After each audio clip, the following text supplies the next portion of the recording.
ان دنوں کی بات ہے جب میرے بھائی کی شادی قریب تھی۔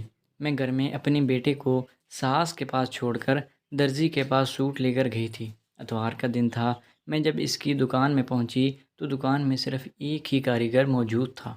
میں نے اس کو سوٹ دیا اور اپنا ٹیگ نمبر بتایا اور بولی یہ مجھے 3 دن میں چاہیے۔ اس نے رجسٹر کو ڈھونڈا لیکن وہ نہیں ملا۔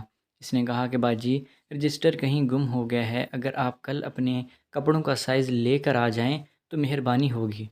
میں بولی کہ اس کے علاوہ کچھ نہیں ہو سکتا کیا؟ تو اس نے بولا کہ اگر میں آپ کا ناپ لے لوں تو کوئی اعتراض تو نہیں ہوگا۔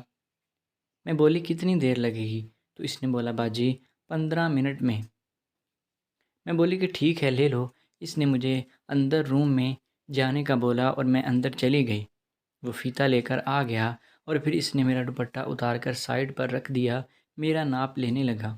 جب قمیض کا ناپ لیا تو میرے اورنج کو ہلکے سے دبایا اور بولا باجی آپ کے پھال تو بہت ہی خوبصورت ہیں۔ میں صرف ہنس دی تھی، پھر اس نے بقیہ ناپ بھی لے لیا تھا۔ پھر میں بیٹھ گئی اور اس نے کچھ باتیں کی اور بولا کہ آپ کی شلوار پلیز بیچ دینا۔ میں نے بولا کہ کیوں؟ اس نے بولا کہ شلوار کی فٹنگ اس کی ناپ دیکھ کر ہی ٹھیک آتی ہے۔ میں بولی کہ ابھی لے لو نا۔ اس نے بولا کہ آپ ابھی لینے دیں گی؟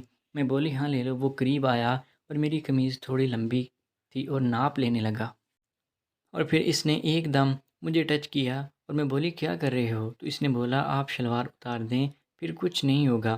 میں سمجھ گئی تھی کہ اس کی نیت خراب ہو گئی ہے، پر مجھے لیکن کچھ بھی نہیں بولی۔ میں نے شلوار اتار کر کرسی پر رکھ دی اور اس نے بولا کہ باجی آپ نے ہماری گیلری دیکھی ہے؟ میں بولا نہیں۔ اس نے بولا آپ اس روم میں چلی جائیں۔ میں اٹھ کر چلی گئی تو اس نے بولا کہ اگر کچھ پسند آ جائے تو پہن کر دیکھ سکتی ہو۔ میں بولی کہ ٹھیک ہے۔ میں اندر گئی اور ایک بڑا سا ہال تھا۔ اس میں طرح طرح کے کپڑے لگے ہوئے تھے، جن میں نائٹ ڈریس، فیشن ڈریس اور پیٹی وغیرہ بھی تھے۔ وہاں مجھے ایک ٹی شرٹ پسند آئی تو میں نے اس کو پہن لیا اور پھر کپڑوں کو دیکھنے لگی۔ پھر میں ایک الماری میں جھکی تو مجھے محسوس ہوا کہ کس نے انگلی لگائی ہے۔ میں ایک دم پلٹی لیکن اس نے مجھے پیچھے مڑنے ہی نہیں دیا۔ میں بولی کیا کر رہے ہو؟ وہ بولا میں تم کو دیکھنا چاہتا ہوں۔ میں بولی مجھے نکلنے دے دو۔ پھر اس نے مجھے چھوڑ دیا۔ میں باہر نکلی، جب اس کی طرف دیکھا تو اس نے اپنا باہر نکالا ہوا تھا اور میری بھی۔